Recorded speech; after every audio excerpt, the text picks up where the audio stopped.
ஆண்டவரும் ரட்சகரும் அன்புதையும் ஆகிய யாசுவாமே சேவ நாமத்தினாலே தேவனை ஸ்தோத்திரித்து உங்களை வாழ்த்துகிறேன். கடந்த வாரம் நம்ம என்ன பார்த்தோம்? மத்தேயு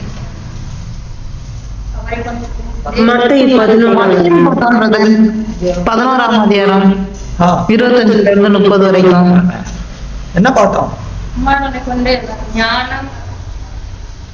யூடியூப் பாத்தீங்களா? பார்த்தோம். எப்படி சன் வந்து அவரோட அப்பாவை அவருக்குள்ள வெளிப்படுத்துறாரு.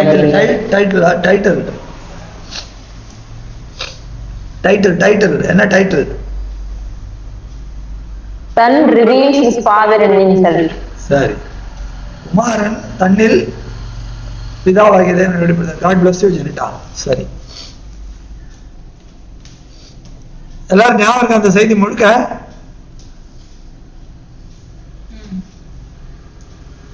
ஞாபகம் இருக்கா? சரி, மற்றவங்க யாரும் பதில் சொல்லல. சரி, இந்த வாரம் நம்ம அதை தொடர்ச்சி தான் போன வாரம் சொன்னோம்னா நம்ம பார்க்குறப்ப நம்ம எதை பார்த்தோம்? 26, 27. ஆனால் வாசிச்சது எது வரைக்கும் வாசிச்சோம்? இப்போ 28 பார்க்க போறோம். மத்தேயு 11 அதிகாரம் 28 30 வரைக்கும்.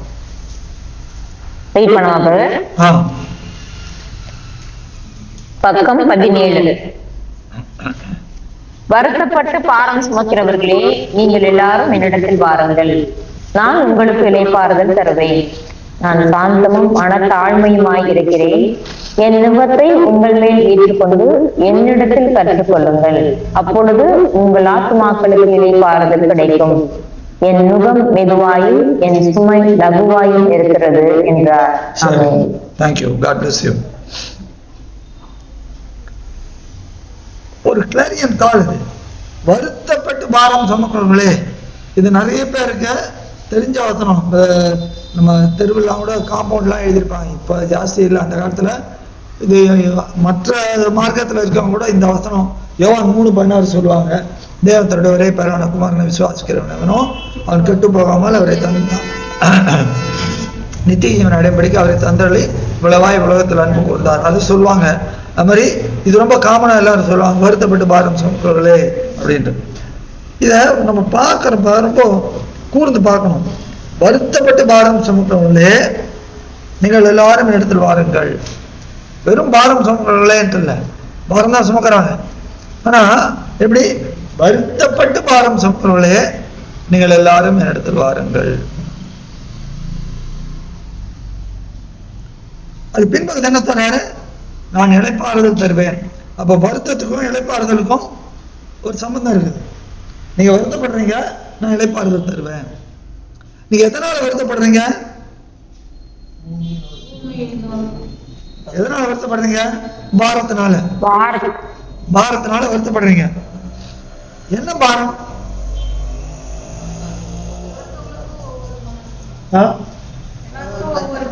எல்லாருக்கும் ஒவ்வொரு பாரம்.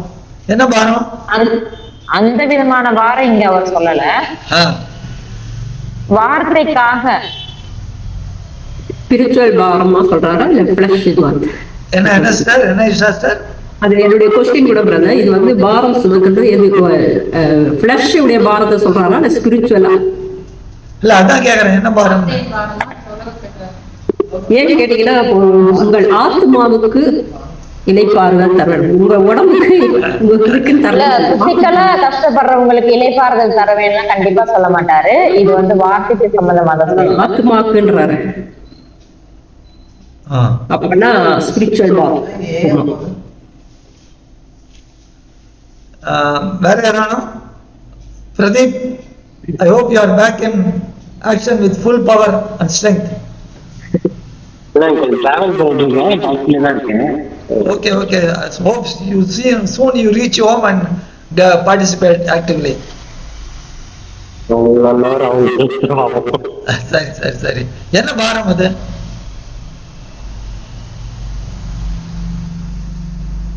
என்ன பாரம்?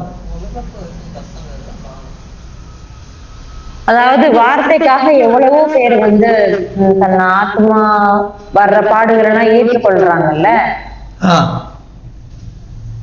ஈவன் பவுல் கூட எடுத்தா கூட அவர்லாம் எவ்வளவோ அடி இதெல்லாம் பட்டாலும் அவர் உதறி தள்ளிட்டு ஓடல. இப்போ ஆண்டவர் இது யார்கிட்ட சொல்லிட்டு இருக்கிறாரு?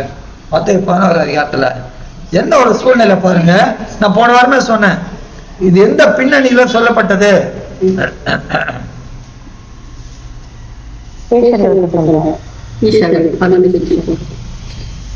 போன வாரமே சொன்னேன். இதை பாக்குறப்ப இந்த 11 ஆரம்பத்துல இருந்து சீசர்கள் எல்லாத்தையும் சொல்றாரு.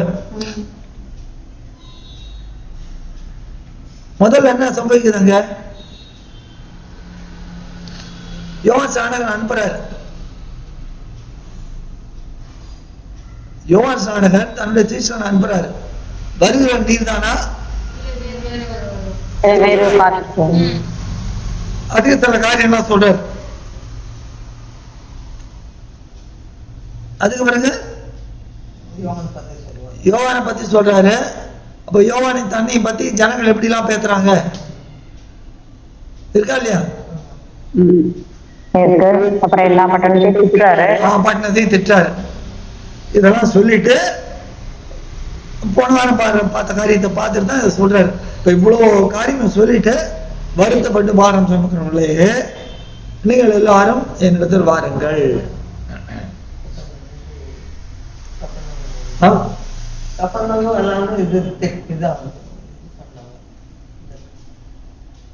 அதான் திட்டுறதெல்லாம் சொல்லியாச்சு. இப்போ அப்ப இது என்ன மாறும் அப்படின்னு பார்க்கிறப்ப மத்தேயு 23 அதிகாரம் 5வது வசனம் பாருங்க. பக்கம் 35.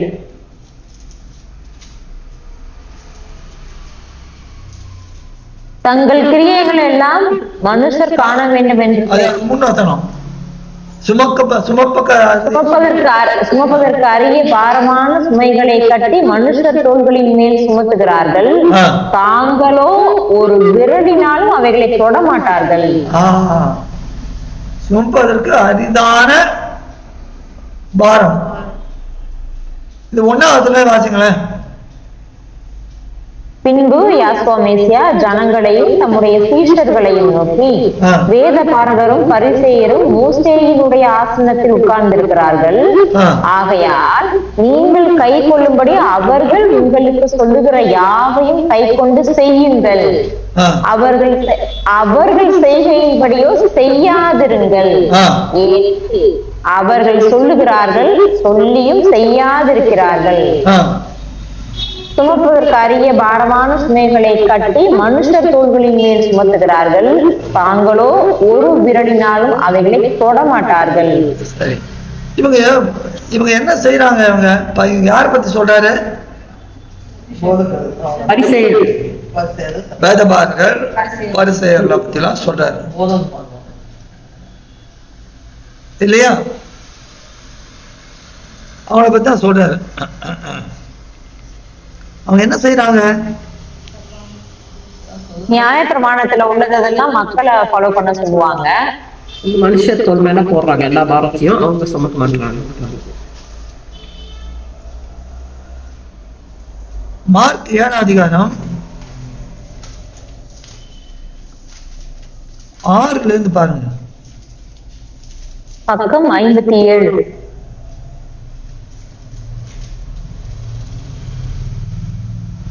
அவர்களுக்கு அவர் பிரதியுத்தரமாக, இந்த ஜனங்கள் தங்கள் உதடுகளினால் என்னை கனம் பண்ணுகிறார்கள், அவர்கள் இருதயமோ எனக்கு தூரமாய் விலகி இருக்கிறது என்றும், மனுஷருடைய கற்பனைகளை உபதேசங்களாக போதித்து வீணாய் எனக்கு ஆராதனை செய்கிறார்கள் என்றும் எழுதியிருக்கிற பிரகாரம் மாயக்காரராகிய உங்களை குறித்து ஏசாயா நன்றாய் தீர்க்க தரிசனம் சொல்லியிருக்கிறான்.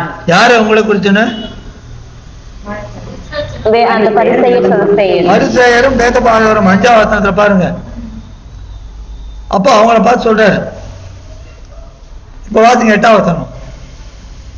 நீங்கள் தேவனுடைய கட்டளையை தள்ளிவிட்டு மனுஷருடைய பாரம்பரியத்தை கை கொண்டு வருகிறவர்களாய் கிண்ணங்களையும் செம்புகளையும் கழுவுகிறீர்கள் மற்றும் இப்படிப்பட்ட அநேக சடங்குகளையும் அனுசரித்து வருகிறீர்கள் என்றார்.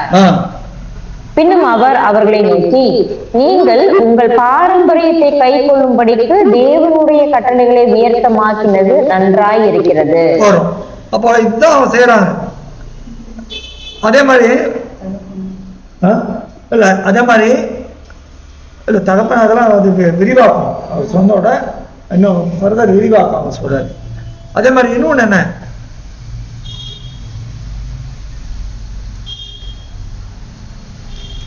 இன்னொன்னு என்ன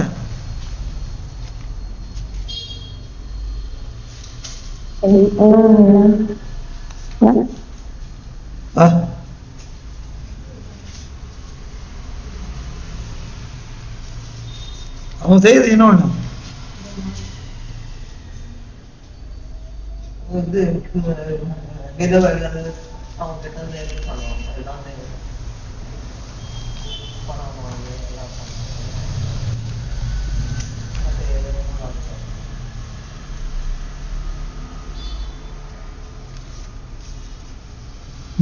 யோவான் 5 அதிகாரம்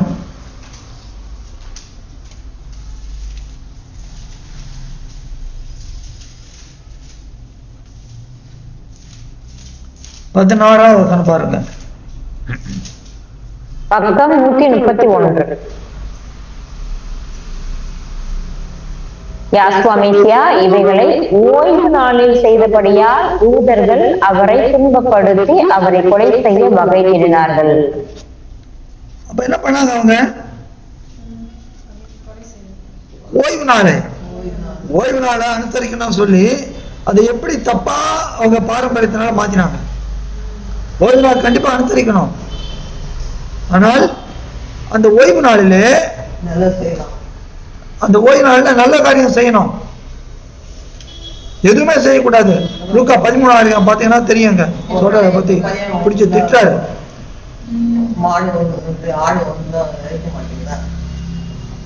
அப்போ நியாயப்பிரமாணம் நல்லதுதான், கட்டளைகள் நல்லதுதான். ஆனா அந்த கட்டளைகளை இவங்க என்ன பண்ணிட்டாங்க, அந்த கட்டளை சாராம்சத்தை சரியா சொல்லாமல் தங்கள் பாரம்பரியத்தை எங்க கொண்டு வச்சுட்டாங்க. இதனால தேவ கற்பனையிலிருந்து விலகி போயிட்டாங்க. அவங்களுக்கு என்ன ஆச்சு, அது ரொம்ப கடினமா போயிடுது. வேதம் சொல்றதுன்னு சொல்லாம அவர் சொல்றாரு, இவர் சொல்றாரு, இந்த பரிசேயர் சொல்றாரு, அதை தான் எடுத்துட்டாங்க. ஏன்னா இந்த பரிசேயர் சவுசேயர்கள்லாம் எப்படிப்பட்டவங்களும் ஆசாரியர்கள் கிடையாது. அவர்களெல்லாம் ஆரோன் வம்சல்ல வரல, கலப்படம் ஆயிடுது. கிரேக்கர் காலத்துல பாத்தீங்கன்னா அந்த வம்சத்தை வந்து சரியா அவங்க ஃபாலோ பண்ணல. அப்புறம் இஷ்டமானவங்கள யுரோபியம் காலத்திலே பண்ணாமல. அப்ப ஆசாரிய வம்சத்துல வராதவங்கலாம் வச்சு அது மாதிரி கலப்படமானதுனால இவங்க வேதத்தை கற்க வேண்டிய பிரகாரமாய் கற்கவில்லை. அது ஒரு முரட்டுத்தனமா தான் பிடிச்சிட்டாங்க. தேவன் எதுக்காக கட்டளை கொடுத்தார்? மனுஷன் ஓய்வு நாளுக்காக உண்டாக்கப்படவில்லை, ஓய்வு நாள் மனுஷனுக்காக கொடுக்கப்பட்டது. ஆனா இவங்க என்ன பண்ணாங்க, அதை வச்சு அவங்களை சாகடிச்சாங்க. தேவன் ஒருபோதும் அந்த மாதிரி கொடூர தேவனே கிடையாது, அன்பான தேவன். அப்ப இது இவங்க இந்த மாதிரி பண்ணதுனால என்ன ஆச்சு, இவங்களுக்கு இது வந்து ஒரு பாரமா போச்சு. போதனைகள்லாம் பாரமாக தான் படுத்தது. அப்ப இப்படிப்பட்ட சூழ்நிலையில இப்போ வேதத்தை சரியா போதிக்க வேண்டிய போதகர் சரியா போதிக்காதனால ஜனங்கள் என்ன ஆயிட்டாங்க, பாரம்பரியத்தை எசேக்கியேல் எடுக்கு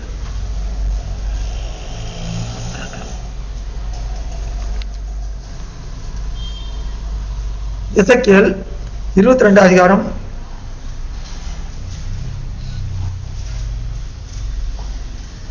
24 பாருங்க. பக்கம் 986.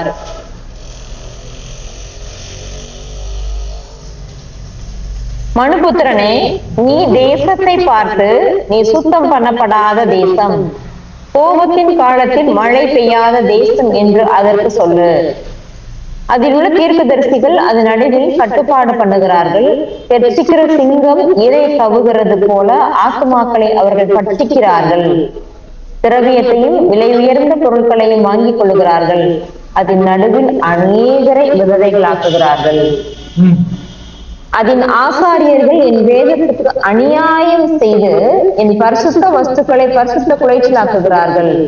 பரிசுத்தம் உள்ளதற்கும் பரிசுத்தம் இல்லாததற்கும் வித்தியாசம் பண்ணாமலும், இதுதான் ரொம்ப முக்கியம், பரிசுத்தம் உள்ளதற்கும் பரிசுத்தம் இல்லாததற்கும் வித்தியாசம் பண்ணாமலும், அசுத்தம் உள்ளதற்கும் அசுத்தம் இல்லாததற்கும் உண்டான வேற்றுமையை காண்பியாமலும் இருந்து ஓய்வு நாட்களுக்கு தங்கள் கண்களை மூடிக்கொள்ளுகிறார்கள். அவர்கள் நடுவிலே நான் கனஈனம் பண்ணப்படுகிறேன். பாருங்க, இதை பத்தி தேவன் என்ன சொல்றாரு? நான் கனஈனம் பண்ணப்படுகிறேன்.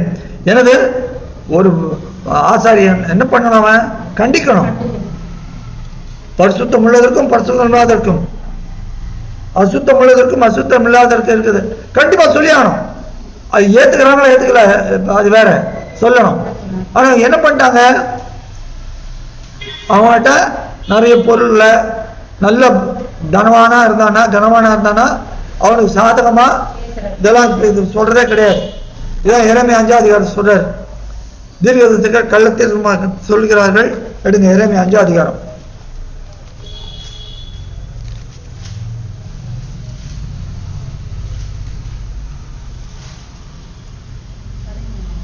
எரேமியா 5ஆம் அதிகாரம் 25 பாருங்க. பக்கம் 880.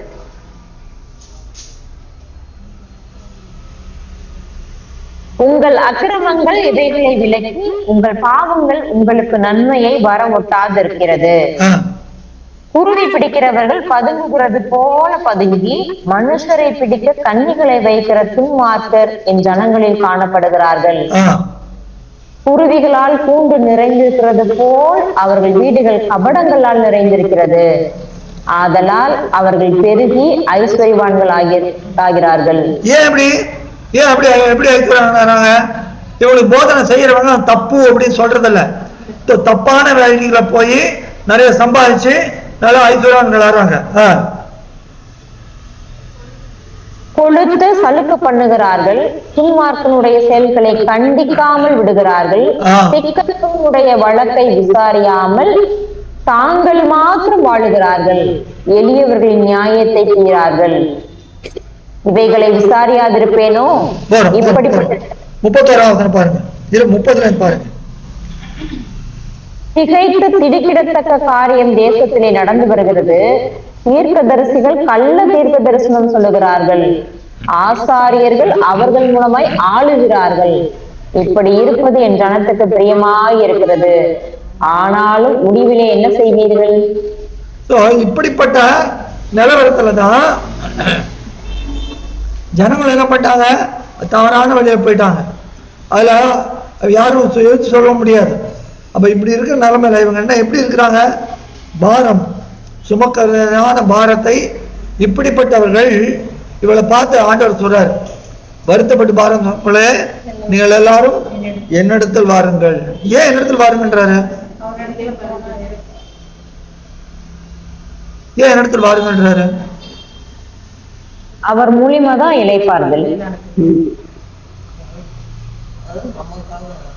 ரோமர் 10ஆம் அதிகாரம் 2ஆம் வசனம் பாருங்க.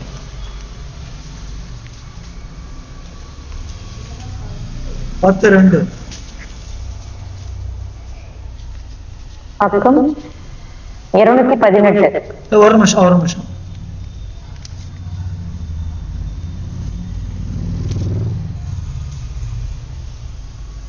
நாலாவது வசனம். பக்கம் 218. விசுவாசிக்கிற எவனுக்கும் நீதி உண்டாகும்படியாக மேசியா நியாயப்பிரமாணத்தை நிறைவேற்ற வந்தார். நிறைவேறுதலாய் இருக்கிறார். நியாயப்பிரமாணத்தின் நிறைவேறுதலாய் அவர்தான் நியாயப்பிரமாணத்தின் நிறைவேறுதல். நியாயப்பிரமாணத்தை நிறைவேற்றவே வந்தார்னு கரெக்ட். அப்போ இவங்க எல்லாம் பரிசேயர்கள் என்ன பண்றாங்க, இது நியாயப்பிரமாணம் இவங்களோட கோட்பாடுகள் பாரம்பரியத்தை கொண்டாட்டாங்க. ஆனா தேவ கற்பனையை விட்டு விலகிட்டாங்க, தேவ கற்பனை அபத்தமாக்கி இதெல்லாம் செஞ்சுட்டாங்க. அதனால நீங்க அவங்ககிட்ட போகாதீங்க, நீங்க இங்க போ அங்க போ யார்கிட்ட போங்க, நீங்க எங்கிட்ட வாங்க. ஏன்? அதெல்லாம் நான் என்னில நிறைவேற்றுகிறேன், நான் நிறைவேற்றுகிறேன், என்னிடத்துல வாருங்கள், நான் உங்களுக்கு இளைப்பாறுதல் தருவேன். அப்ப நீங்க என்னட்ட வர்றப்ப உங்களுக்கு பதிலா நான் அதை என் மேல் சுமந்து கொள்ளுகிறதுனால உங்களுக்கு என்ன ஆகுது, அதுல இருந்து இளைப்பாறுதல். அப்ப இது வரைக்கும் இளைப்பாறுதல் நீங்க கஷ்டப்படுறீங்க, காலையில சாயங்காலம் வரைக்கும் எல்லாம் பலி செலுத்தி எல்லாம் பண்றீங்க, ஆனா திரும்ப திரும்ப அதே செய்யறீங்க, இது முடிவே இல்லாம இருக்கு. தேவனுக்கு இது அருவருப்பா இருக்கு, ஏசாயா சொல்றாரு அருவருப்பா இருக்கு. அப்ப இது என்ன பிரயோஜனம்? உங்க ஆத்மாவுக்கு இளைப்பாறுதலே இல்லையே, கொடுக்குறீங்க திரும்ப திரும்ப அதேதான். ஆனால் என்னிடத்தில் வாருங்கள், ஏனென்றால் நான் அதை நிறைவேற்றுகிறேன், நான் அதை நிறைவேற்றுறதுனால உங்களுக்கு அதிலிருந்து இளைப்பாறுதல் தருகிறேன் சொல்லிட்டு நான் சாந்தமும் மனத்தாழ்மையுமா இருக்கிறேன். மறுபடியும் இதை சொல்றாரு, இடத்துல வாங்க அப்படின்றாரு, நான் இளைப்பாறுதல் தருவேன், நான் சாந்தமும் மனத்தாழ்மையுமா இருக்கிறேன்.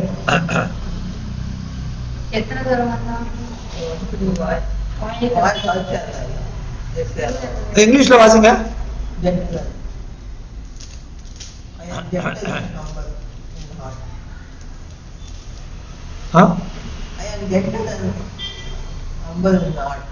I am gentle and humble.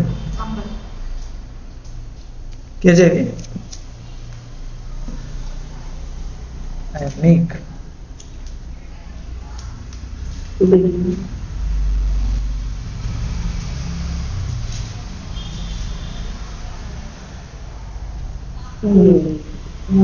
சீக்கிரம். Come unto me and 29. take my yoke upon and lean of me, for I am meek and lowly in my heart. I am meek and Lowly in my I am meek. அங்க என்ன போடுறீங்க? என்ன வில? Gentle and humble.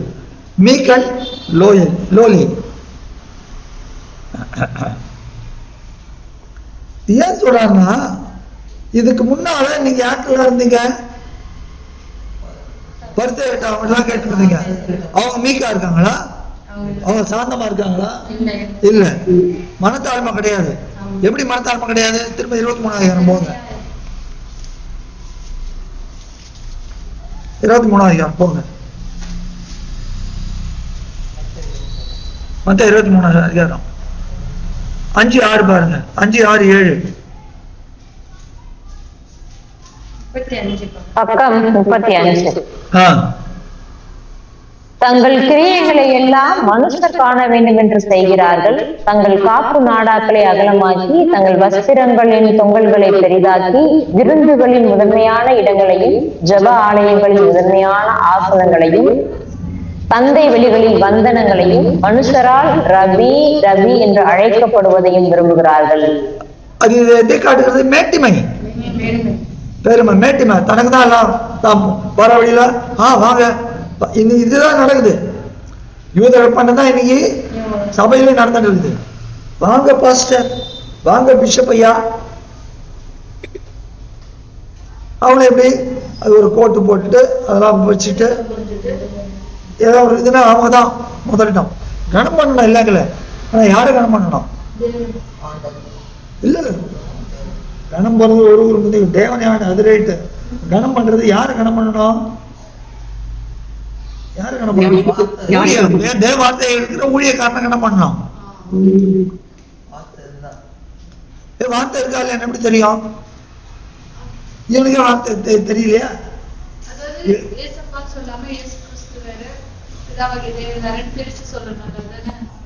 அதான் ஜனங்களுக்கு முதல்ல தெரிஞ்சாதான் ஆதாரத்தோட கரெக்டா தப்பா தெரியும். தெரியும். அப்ப இவங்களுக்கே தெரியல. அப்ப அவங்க சொல்றது எல்லாம் செய்வது என் ஜனத்துக்கு பிரியமா இருக்கு. நாங்க எரேமியா 5:31 சொல்றாரு. ஆனாலும் முடிவில் என்ன செய்வீர்கள்? நீ பிரியப்படுறான் அவன் பண்ணிட்டான் மேல இருக்கிறவன். இவோ இந்த ஜனங்களுக்கு என்ன பிரியமா அதுக்கேற்ற மாதிரி நான் செய்வேன். நான் தேவனுக்கு பிரியமா நான் செய்ய மாட்டேன், ஏன்னா அது எனக்கு பிரயோஜனம் இல்லை அவன் நினைக்கிறான். அதான் முடிவில் என்ன செய்வீர்கள். இப்ப மனுஷனுக்கு பிரியமா இருக்கிறத நான் செய்யறேன், மனுஷன் என்ன பிரியப்படுறான்? தப்பு பண்ணாலும் தப்பு பண்ணாலும் சரி சரி சத்தியத்தை சொல்லாத எங்களுக்கு ஏத்த மாதிரி போதான். 2 தீமோத்தேயு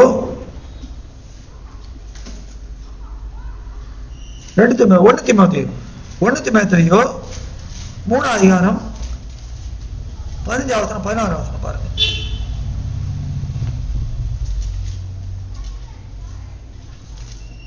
பக்கம் 287.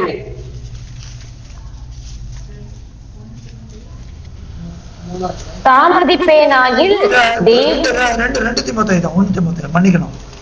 2 தீமோத்தேயு 3 அதிகாரம் 15 16 வேத வாக்கியங்கள்.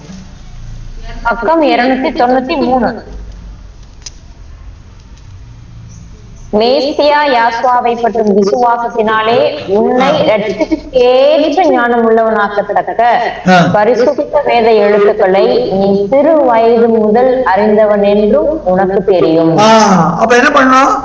சிறு வயது முதல் அறிஞ்சுக்கணும். இப்ப என்ன பண்றாங்க? சிறு வயது இதெல்லாம் கிடையாது, ஒரு தெளிப்பு கொண்டு போய் தெளிச்சு விட்டுறது, கன்ஃபர்மேஷன். இதெல்லாம் பாரம்பரியம். பாரம்பரியம். வேத எழுத்து தெரியாது, பெரியவன் இவனுக்கே தெரியாதா? இவனுக்கு தெரிஞ்சா சின்னவனுக்கு தெரியுதுங்க. தீமோத்தேயு தெளிவா சொல்றாரு, சின்ன வயசுல இருந்தே அதை கத்துக்கணும். மோசேயே கட்டளை கொடுத்தார், அவர்கள் உங்கள் பிள்ளைகளுக்கும் தங்கள் பிள்ளைகளுக்கும் போதிக்க கடவுள். அவங்க விட்டாங்க, இன்னைக்கு அதே தான் செய்யறாங்க. நீ வேதத்தை மறந்தாய், நான் உன் பிள்ளைகளை மறப்பேன்.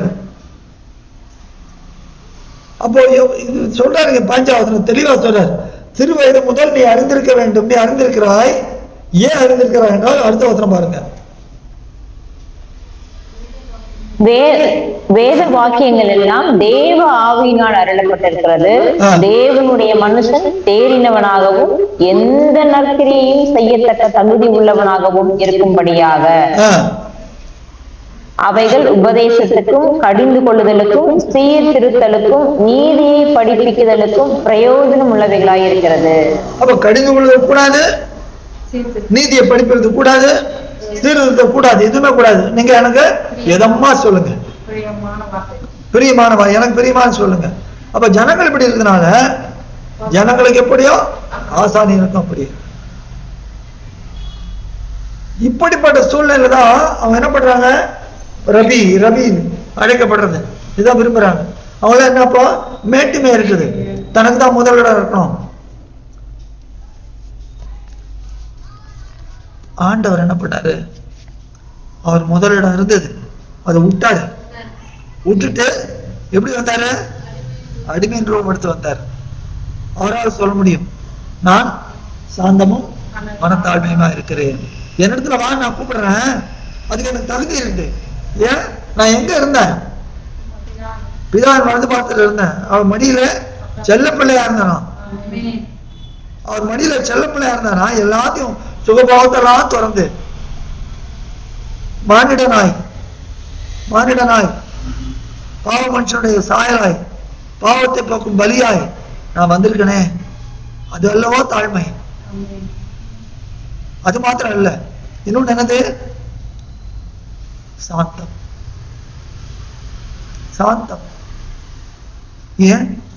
ஏன் சாந்தம்? ஏன் சாந்தம்? பிதாபத்தை எப்படி நினைக்கிறாங்க? அவர் பட்சிக்கிறாங்க, நீ கோபம். அவர் கோபம் பட்சிக்கிறாங்க, நீ அப்படிதான் நினைக்கிறாங்க. மோசையா தானே பட்சிக்கிறாங்க நீ. இவனா சொல்றாங்க, நாங்க பார்க்கல, நீரே போய் பேச மோசையிட்ட சொல்றாங்க உபாகமத்துல. அப்ப தேவன் ஒரு பயம், அதனால பேரே உச்சரிக்க மாட்டோம். ஏன்னா இதெல்லாம் பிசாசோட தேவன் வந்து அவ்வளவு கொடூரமானவர் வந்து பிசாசு காமிக்கிறான். மோசம் என்ன பண்ணாரு? கண்மலை பார்த்து பேசுன்றப்ப என்ன சொன்னாரு? கலகக்காரரே, கோபம் அப்படின்னா என்ன அர்த்தம்? தேவன் அன்பா இருக்கிறான்னு காமிக்க வேண்டாமா? நீ இவ்வளவு அக்கிரமம் பண்றீங்க, அதனால தேவன் பொறுமையா இருக்க. தேவன் அன்பு இல்ல, கலகக்காரரே. ஆண்டவர் எப்பயான பிதாவை பத்தி அப்படி சொன்னார். அப்ப பிதாவின் அன்பை வடித்து காட்டுவதற்கு நான் பிதா யாரு? அவர் சாந்தம். அவர் சாந்தம் நீங்க நினைக்கிற மாதிரி இல்ல. அவர் சாந்தம் நல்லவர். நான் சாந்தமா இருக்கிறேன். ஒரு காலம் வரப்போறது அப்ப நான் கோபமா இருக்க போறேன். அது எப்போ? அவர் குதிரையில வரப்ப ராஜாதி ராஜா கத்தாதி கத்தாதி நாமமா தொடை பத்திரத்துல எழுதிருக்கு. அப்போ வரப்போறார்.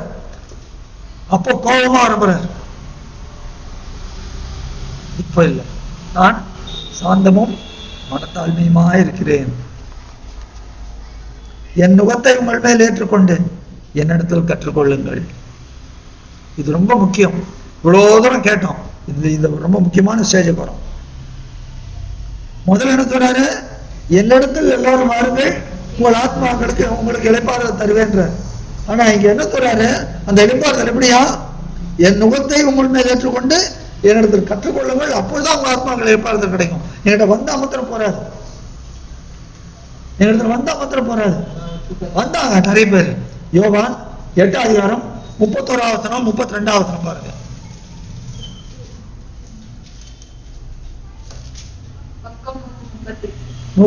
பக்கம் 138 31 32 ரெண்டுமே 31 32.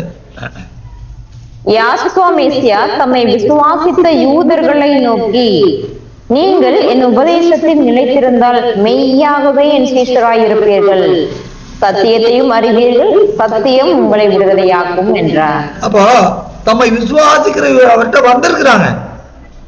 இப்ப வந்தா போறாது. அவர்கிட்ட வந்தா போறாது. தம்மை விசுவாசித்த யூதர்களை நோக்கி என்ன சொல்றாரு? என் உபதேசத்துல நீ இருக்கணும், அப்பதான் மெய்யான சீஷர்கள், இல்லைன்னா பொய்யான சீஷர்கள். அப்பதான் சத்தியம் உங்களுக்கு தெரியும், சத்தியம் உங்களை விடுதலையாக்கும். அப்ப இங்க மத்தேயுல சொல்றாரு, எல்லாரும் எடுத்து வாருங்கள், உங்களுக்கு இளைப்பாறுதல் தருவேன். ரைட்டு, என்கிட்ட வந்தா போறாது. என்கிட்ட வந்து என்ன பண்ணணும்? நிறைய பேர் வராங்க. அது எப்படி வராங்க? கற்பாறை நிலம் அல்லது முள்ளுள்ள இடம் இல்ல வழி. ஆனா எப்படி இருக்கணும்? நல்ல நிலம். அப்ப என்னிடத்தில் வந்து நீ என்ன பண்ணணும்? என் நுகத்தை ஏற்றுக்கொள்ளணும். என்கிட்ட வந்தா மாத்திரம் போறாது. பாட்டு பாடுவாங்க, சுப்போதுமே அதுக்கு மேல வேண்டாமே. என் நுகம் அப்படின்றது என்ன மீனிங் வரும்? என் நுகத்தை உங்கள் மேல் வரேன், என் நுகத்தை உங்கள் மேல் ஏற்றுக்கொண்டு என்னிடத்தில் கற்றுக்கொள்ளுங்கள்.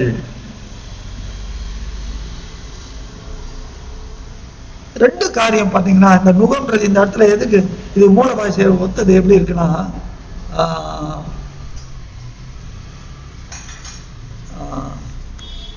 சங்கீதம்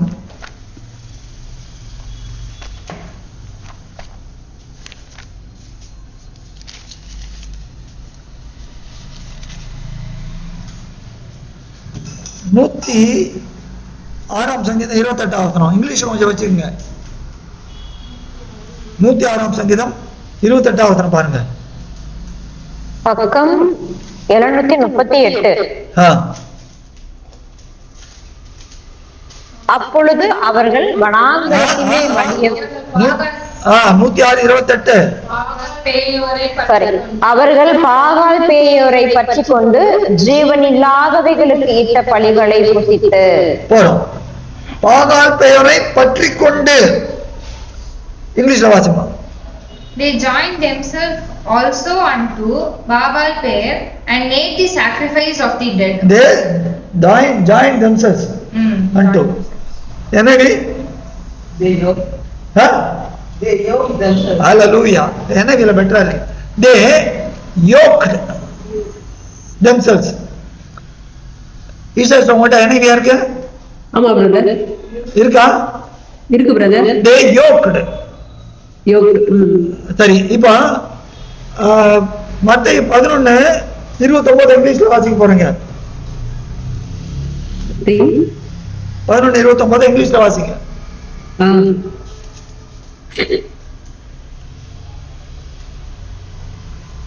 வாசிங்க. 11:29. Take my yoke upon you.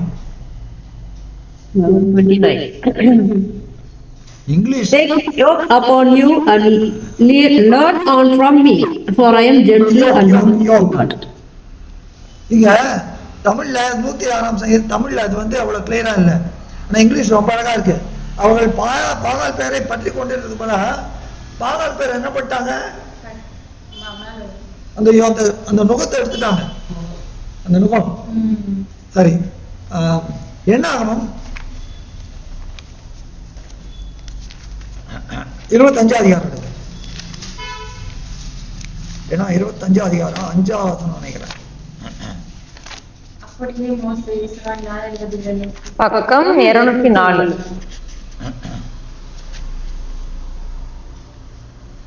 அப்படியே மோசே இஸ்ராயேலின் நியாயாதிபதிகளை நோக்கி, நீங்கள் அவரவர் பாகால் பேயோரை பற்றி கொண்ட உங்கள் மனிதரை கொன்று போடுங்கள் என்றான். இங்கிலீஷ்ல வாசிங்க.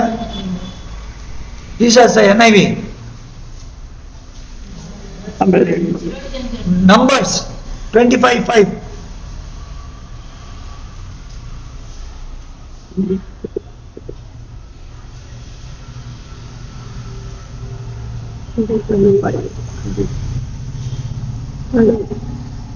How beautiful are your tents, O Jacob, your dwelling.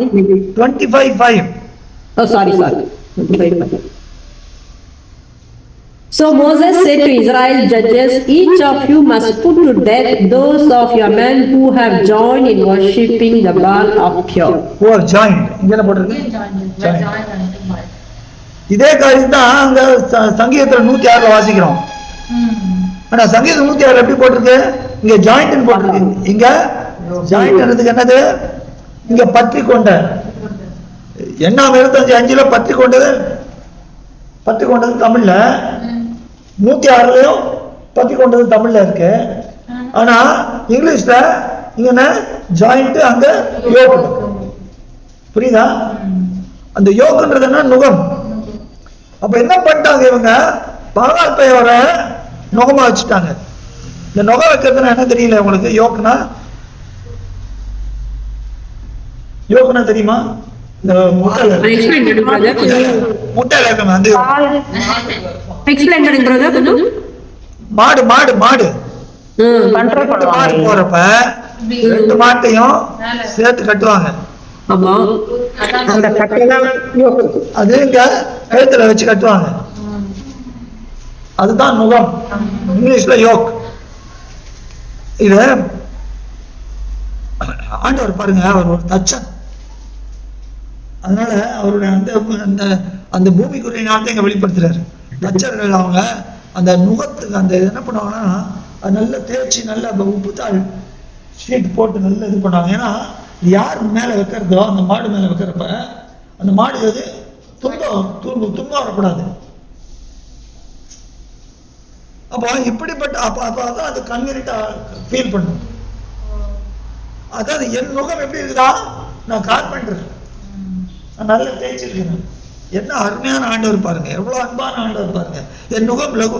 அப்போ இந்த நுகத்தை போடுறப்ப இவங்க என்ன பண்ணாங்க? பாகால் பை. இவங்க ஒரு சைடு இவங்களும், இன்னொரு சைடு பாகால் பையும் பட்டுக்கிட்டாங்க. ஆனால் நீங்கள் என்னிடத்தில் வாருங்கள், என் நுகத்தை உங்கள் மேல் ஏற்றுக்கொள்ள. அப்ப என்ன அர்த்தம்? நுகத்தை நான் ஒரு சைடு இருப்பேன், நீங்க இன்னொரு சைடு இருப்பீங்க. 2 பேரும் ஜாலியா போலாம். ஜாலியா போலாம். அவர் ஈக்குவல் கிடையாது. நம்ம செய்யறதெல்லாம் அவர் அப்படியே சரிப்பட்டு வருவார். நம்ம நடைய அவர் ஸ்திரப்படுத்துவார். அவர் நம்மோடு நடக்கிறப்ப, இல்ல நாம் அவரோடு நடக்கிறப்ப நம்ம நடைய ஸ்திரப்படுத்துவார், பிசகாமல் இருக்க செய்வார். நம்ம ஏதாவது தப்பு பண்ணக்கூடாது. பண்ண கூட எப்படி அழகா தட்டி கொடுப்பாங்க மாடு தட்டுவாங்க. ஏன் நான் சாந்தான மனத்தாழ்மை. பரிசேயர்கள் என்ன பண்ணுவாங்க, தப்புனா உடனே அடி. ஆனா அவர் எப்படி ஏசையா ஆடு.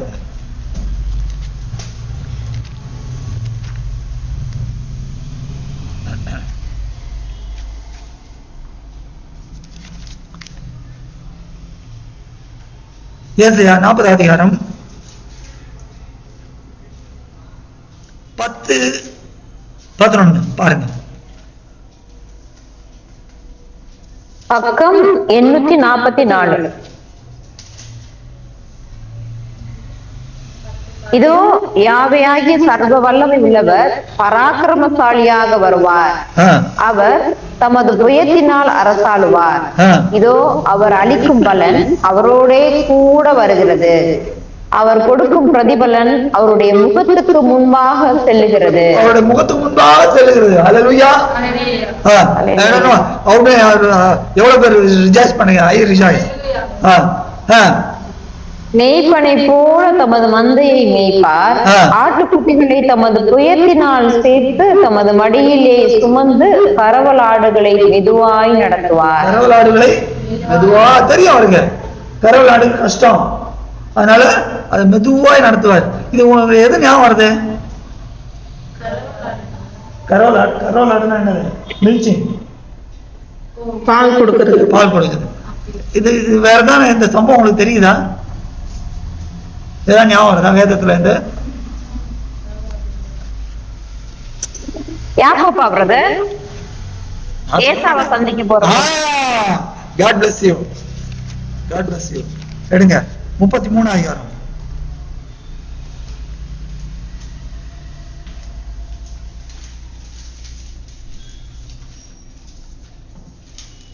பன்னெண்டாவது பாருங்க. ஆதியாகமம் 33 அதிகாரம் 12வது பாருங்க. பக்கம் 43.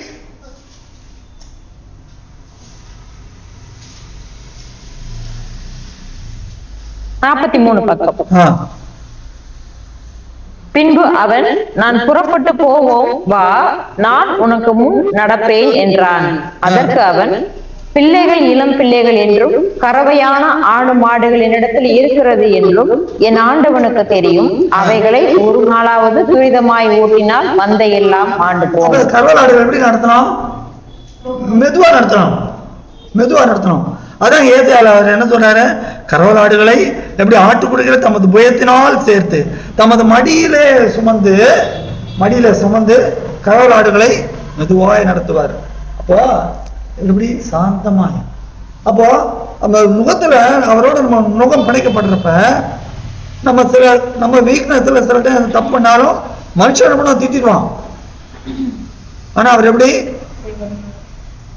அதை நம்ம தட்டி கொடுத்து நம்மளை சரி பண்ணுவார். எவ்வளவு அன்பான வேண்டவர் பாருங்க. அதனால சொல்றாரு, என் முகத்தை உங்கள் மேல் ஏற்றுக்கொண்டு என்னிடத்தில் கற்றுக்கொள்ளுங்க. நான் சொல்றப்ப கற்றுக்கலாம். நீ திரும்ப தப்பு பண்ண கூடாது. திரும்ப தப்பு பண்ணா அடி. அதுதான். அப்போ கற்றுக்கொள்ளுங்கள். இது இந்த நுகன்றப்ப நம்ம நுகம் மேசியாவோடு தான் இருக்கணும். 2 கொரிந்தியர் 6 அதிகாரம் 14 இருந்து பாருங்க. பார்க்காம சொல்லாம 2 கொரிந்தியர்னா வேதத்துல தேறினவங்க எல்லாம். கிறிஸ்துவுக்கும் பேலியாளுக்கும் சம்பந்தம் வேறு, இருளுக்கும் ஒளிக்கும். 14 14 இருந்து பக்கம் 250. அந்நிய நுகத்திலே அவிசுவாசிகளுடன் பிணைக்கப்படாதிருப்பீர்களாக. ஒரு நிமிஷம் இங்கிலீஷ்ல வாசிக்க போறீங்க.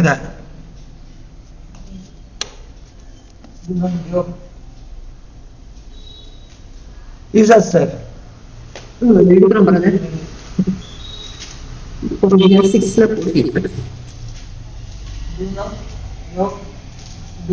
Do not be yoked together with unbelievers. Do not be yoked together with unbelievers. தெளிவா தெளிவா நம்ம வாணிங்க. எந்த விதத்துல நம்ம அவங்களோட பிணைக்கப்படக்கூடாது. பிணைக்கப்பட்டா என்ன வரும்? அவங்களுக்கு ஆவி நமக்கு வரும். நமக்கு மேசியாவின் ஆவி வேணுமா, அந்நிய ஆவி வேணுமா? அப்போ பிணைக்கப்பட்டால் நாம் பகை பெயரை பெற்றுக் கொள்வது சமானம். இப்ப அடுத்த வசனம் இப்ப ஆசாச சொன்னாங்களே, என்னது? கிறிஸ்துவுக்கும் பேடியாளுக்கும் இசைவேது, அவிசுவாசியுடனே விசுவாசிக்கு பங்கு ஏது? அப்ப நம் முகம் யாரோட நம்ம பிணைக்கப்பட்டிருக்கணும்? மேசியாவோடு மாத்திரம் தான் பிணைக்கப்பட்டிருக்கணும். ஒரு கேள்வி பிரதர். கொரிந்தியர்ல சொல்லப்பட்டிருக்குல்ல, உன்னுடைய புருஷன் அவிசுவாசமா இருந்தா நீ உன்னுடைய விசுவாசத்தினால அவன் மாற்றுவான்னு சொல்லப்பட்டிருக்கு இல்லையா? அது என்னத்துக்கு? அது அந்நிய தெய்வம் கிடையாது. இல்ல அவன் கேட்கிற கேள்வி நியாயமான கேள்வி. ஆனா அது முன்னால பேக்ரவுண்ட் போகணும். இப்ப ஒரு விசுவாசி அவிசுவாசிய கல்யாணம் பண்ணிக்கிட்டாப்ல, அதான் அந்த சிச்சுவேஷன்ல பண்ணிட்டாப்ல. பண்ணிட்டு கல்யாணம், இப்போ இதுல பல சினாரியோ இருக்கலாம். 2 பேருமே அவிசுவாசியா இருந்திருக்கலாம், ஒருத்தர் பிறகு ரட்சிக்கப்பட்டிருக்கலாம். இல்ல 2 பேரும் விசுவாசியா இருந்து ஒருத்தர் வந்துட்டு அவிசுவாசியா இருக்கலாம். புரியுதா? பல சினாரியோ இருக்கிறது. இந்த பல சினாரியோக்கு பவுல் அங்க ஒரு சொல்யூஷனை கொடுக்கிறார். ஆனா ஏற்கனவே வந்தாச்சு. பவுல் சொல்றப்ப நீ விருதுதான உள்ளவனா விருதம் இல்லாதவனா இருக்க பிரயாசப்படாதன்றார். அப்ப நீ ஏற்கனவே மாட்டின்னு தான் அதுல இது பண்ண முடியாது. ஆனால் அங்கேயும் ஒண்ணு சொல்றாரு, அவிசுவாசி பிரிந்து போனால் போகட்டும். போகட்டும் அது சொல்றாரு, விருப்பமா இருந்தார் அதையும் சொல்றாரு. அதனால கணவனோ மனைவியோ ஒருத்தர் விசுவாசியா அவிசுவாசியா இருந்து இருக்க சம்மதம் இருந்தா இருக்கட்டும். ஆனால் நீ அவனை ரட்சிப்பாயோ இல்லையோ உனக்கு எப்படி தெரியும்? பவுல் சொல்றாரு, அந்த அதிகாரத்தை நல்லா படிச்சா தெரியும். இல்ல அது நிர்பந்தமே கிடையாது, பிரிந்து போனால் போகட்டும் அப்படின்னு சொல்றாரு. யாரும் தேவன் நம்மளை அந்த மாதிரி இது பண்றது இல்லைன்ட்டு. ஆமா, கம்பல் பண்ண. ஆனா இருக்கிறப்ப அவங்க கண்டிப்பா எப்படி இருப்பாங்க? எப்படி இருப்பாங்க? அவிசுவாசியான புருஷன் விசுவாசியான பரிசுத்தமாக்கப்படுகிறான். உங்களுக்கு பிறந்த குழந்தை அசுத்தமா இருக்குமே என்று பவுல் அழகா தேவ ஞானத்தை பற்றி அங்க இப்படிப்பட்ட காரியத்துல ரைட்டு. ஆனால் நீங்க இன்னும் நுகத்துல உட்படாம இருக்கிற வேலையில போய் நீங்க நுகத்துல மாட்டிக்கூடாது. அதான் சொல்றேன். ஏற்கனவே நடந்து வேற, பட் இனிமேல் நம்ம தெரிஞ்ச பிறகு மாட்டக்கூடாது. அது சரி. திருமணத்துல மாத்திரம் இல்ல, எல்லாத்துலயும் சும்மா ஜாலியா அப்படியே ஊர் சுத்துறது இல்ல. என்ன அங்க என்ன ஜாலி? ஜாலியா அங்க என்ன ஜோலி? ஜோலியா கிடையாது. அப்புறம் சங்கீதம் 1:1 என்ன சொல்றது? பரிகாச கூட்டத்துல துன்மார்க்கம் அப்படி இருக்கு. அப்புறம் துன்மார்க்கன் யாரு? துன்மார்க்கன் யாரு? வேதம் என்ன சொல்லுது துன்மார்க்கனை பத்தி? 119ஆம் சங்கீதம் 155 கொந்தளிக்கிற கடல் அலை. 119ஆம் சங்கீதம் 53ஆம் வசனமும் 155ஆம் வசனமும் பாருங்க. உமது வேதத்தை விட்டு விலகுகிற துன்மார்க்கன் நிமித்தம் நடுக்க அனுப்பித்தது.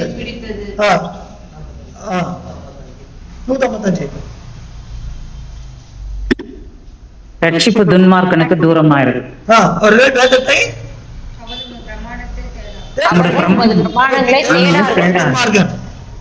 தேடி அதை தெரிஞ்சுட்டு அதுல விலகி போறணும் துன்மார்க்கன். அப்ப இப்படிப்பட்ட கூட்டத்தில் உட்காராதுன்ற.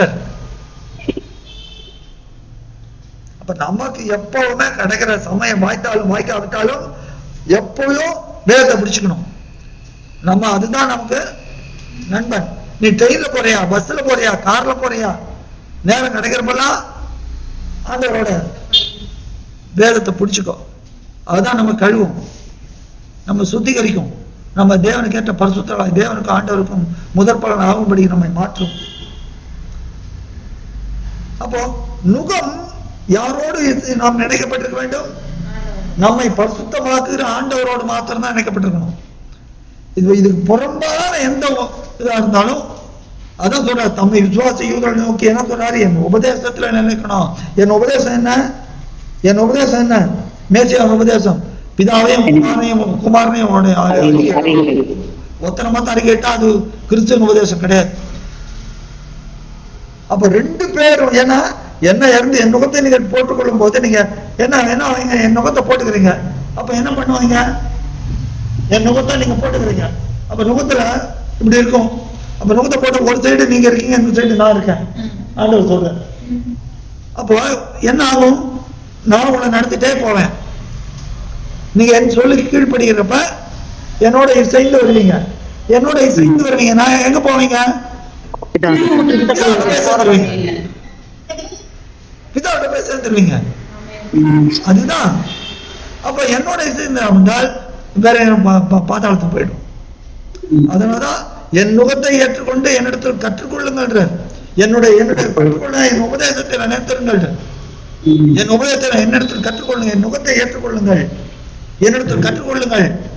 ஏன் நான் எதை சொல்றேன்? நான் பிதாவின் உபதேசம் சொல்றேன். அவர் பழைய ஏற்பாடுல எல்லாம் சொல்லிருக்கிறார். அவருடைய மகத்துவங்களை எல்லாம் உங்களுக்கு காண்பிக்கிறேன். ஏன்னா அவர் என்னை குறித்து எழுதி இருக்கிறார். நான் எல்லாத்தையும் உங்களுக்கு காமிக்கிறேன். அப்ப என்னோடு உங்கள் ஐக்கியம் இருக்கட்டும். என்னோடு நீங்கள் நுகம் பூட்டப்பட்டிருக்க வேண்டும். என்னோடு நுகம். அப்ப சொல்லிட்டு என் நுகம் அப்போது உங்கள் ஆத்மாக்களுக்கு எழுப்பா. என்னோட நடந்தீங்கன்னா உங்க ஆத்மாக்கள் எழுப்பார்கள். எங்க எழுப்பார்கள்? எங்க? அங்கதான். என்ன என்ன என்ன கேட்டீங்க?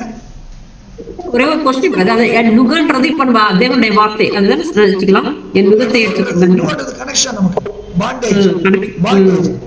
பாண்டேஜ். ஓசியா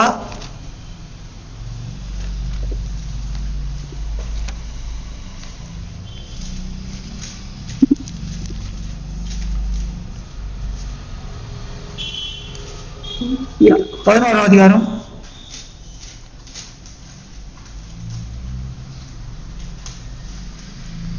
3ஆம் வசனம் 4ஆம் வசனம் பாருங்க. பக்கம் 1057. நான் எப்ராயிமை கைப்பிடித்து நடக்க பழக்கினேன், ஆனாலும் நான் தங்களை குணமாக்குகிறவர் என்று அறியாமற் போனார்கள். இந்த ரெண்டு வசனத்தையும் அப்படியே மனத்துல இருக்கீங்க. என்ன அருமையான வசனம் பாருங்க. மனுஷரை திரும்ப வாசிங்க.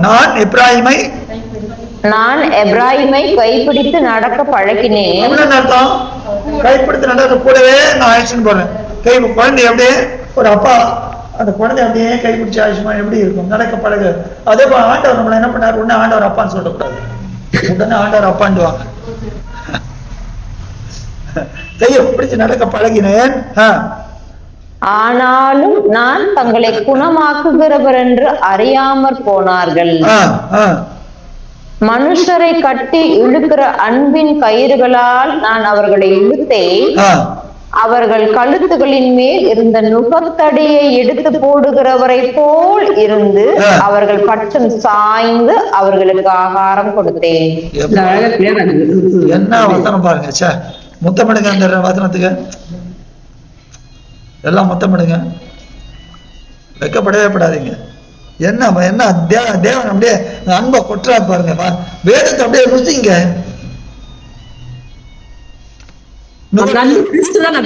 நமக்கு சொல்றது ஆமா ஆமா நுகன்றது உங்களுக்கு புரியுதாப்பா? புரியுது பிரதர். இதுல அழகா இருக்கு ருசியான. அப்ப இந்த நுகத்தை நாம் போட்டுக்கொண்டு அவரத்துல கற்றுக்கொள்ளும் போது நம்முடைய ஆத்மாக்களுக்கு இளைப்பாறுதல் கிடைக்கும் சொல்லிட்டு கவலைப்படாதீங்க.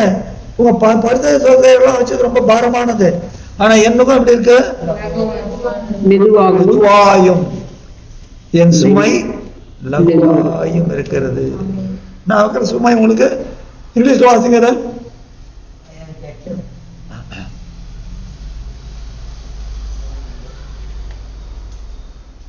30வது.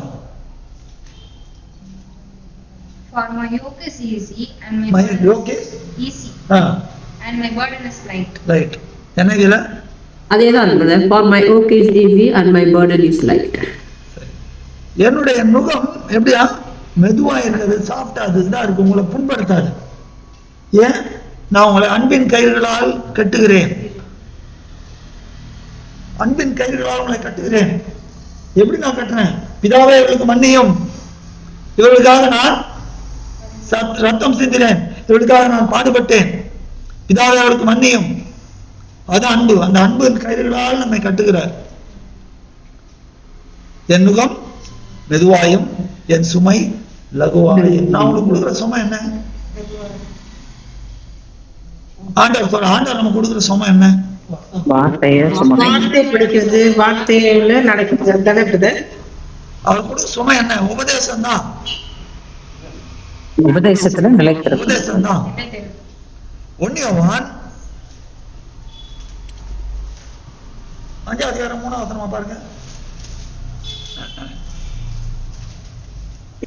அப்போது தேவனுடைய 329 நாம் தேவனுடைய கற்பனைகளை கைக்கொள்ளும். 329 பக்கம். நாம் தேவனுடைய கற்பனைகளை கை கொள்வதே அவரிடத்தில் அன்பு கூறுவதாம். அவருடைய கற்பனைகள் பாரமானவைகளும் அல்ல.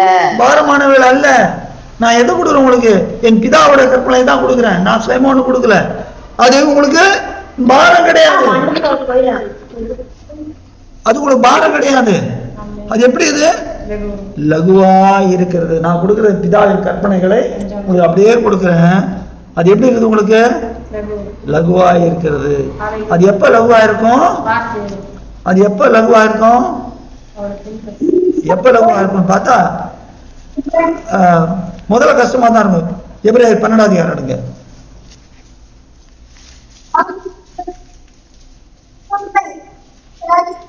எபிரேயர் 12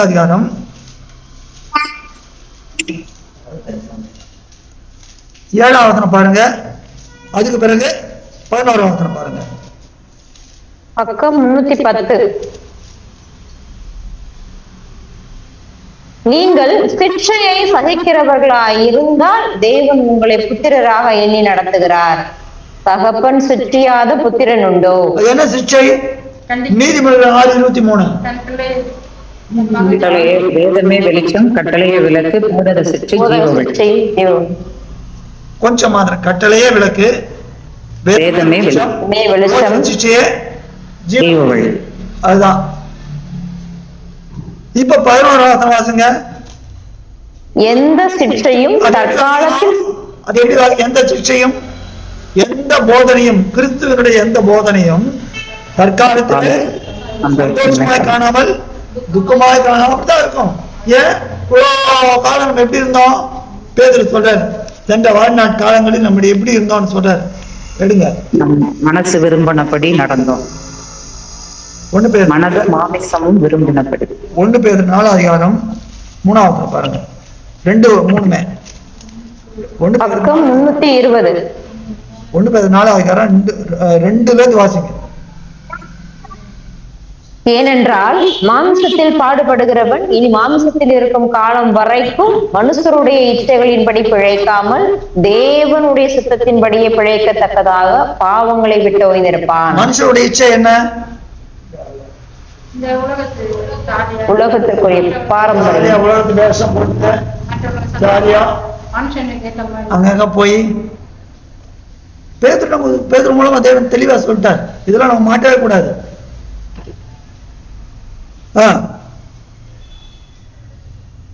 4 வாசிக்காது இல்ல, அதிலே பாருங்க, தேவனுடைய சித்தத்தின்படியே பிழைக்கத்தக்கதாக பாவங்களை விட்டு ஓய்ந்திருப்பான்.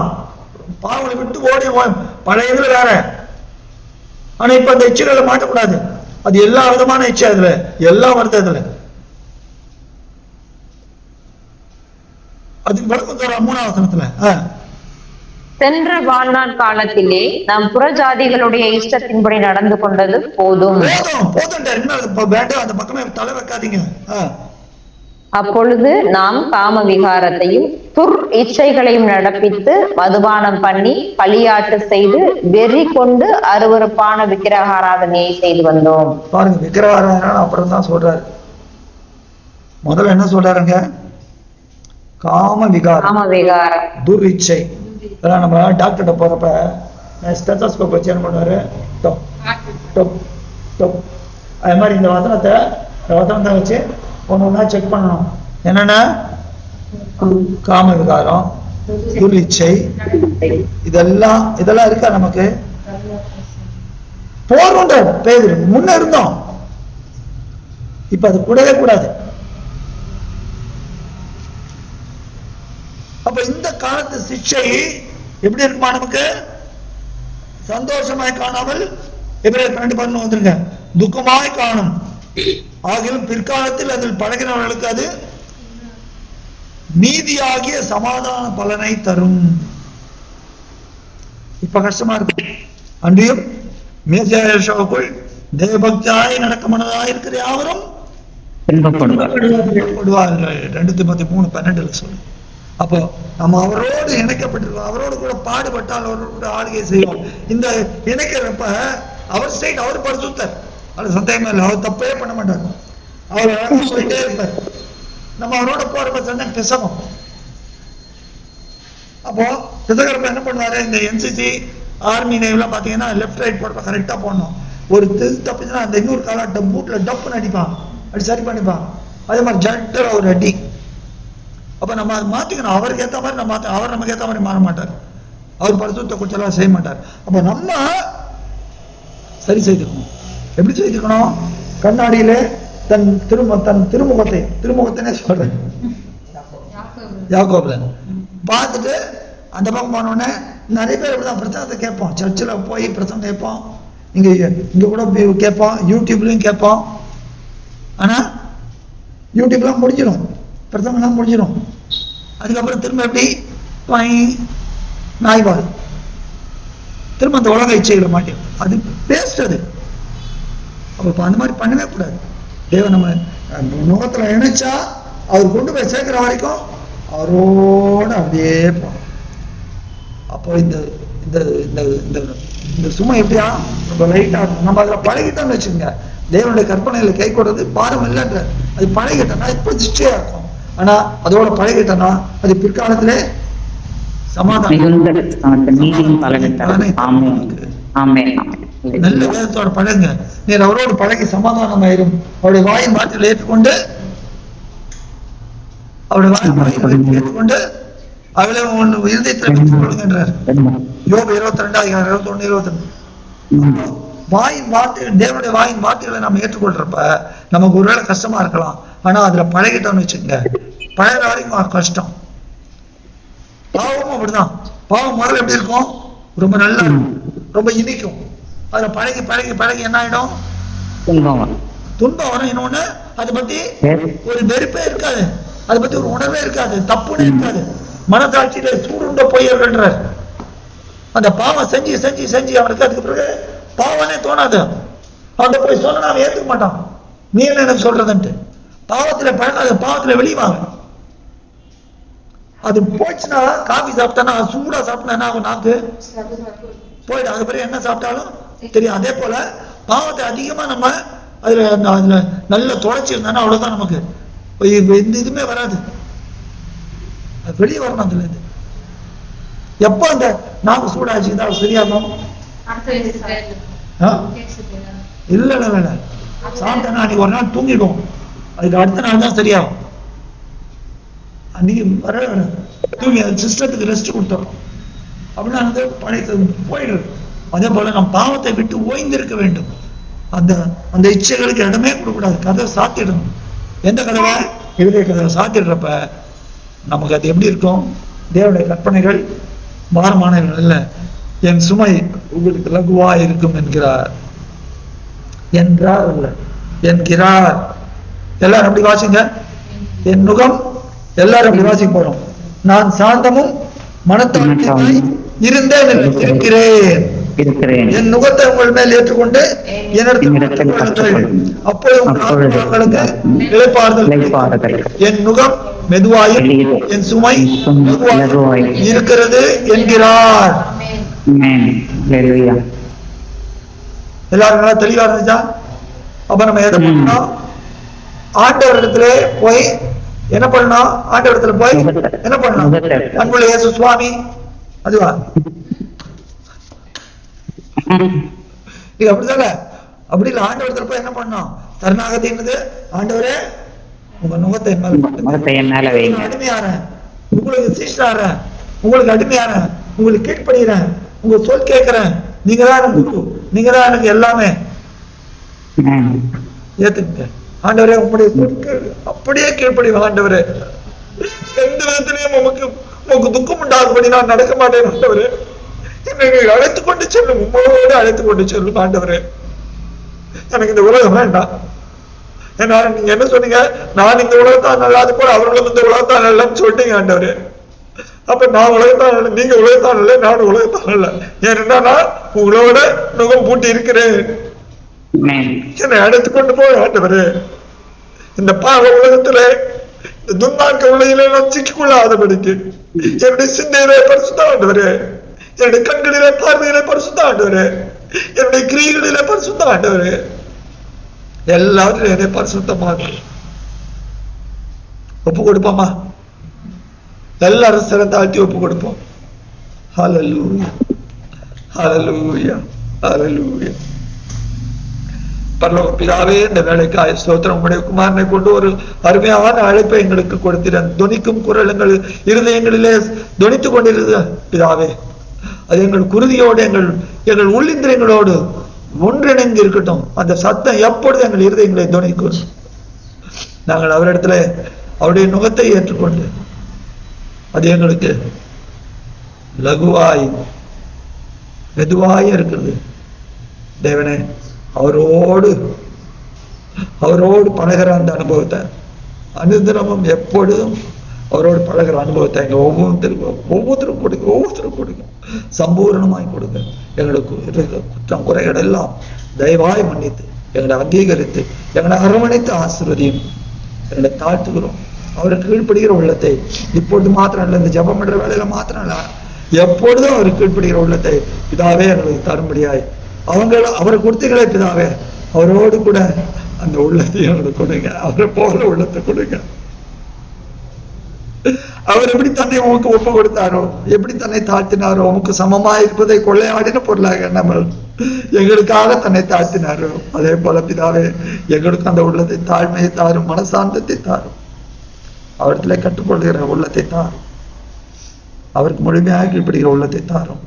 அப்பொழுது நாங்கள் அவர் சொன்னபடி அந்த ஆத்ம இடைப்பாறுதலாகிய உம்முடைய சமூகத்துல வந்து சேருவோம்.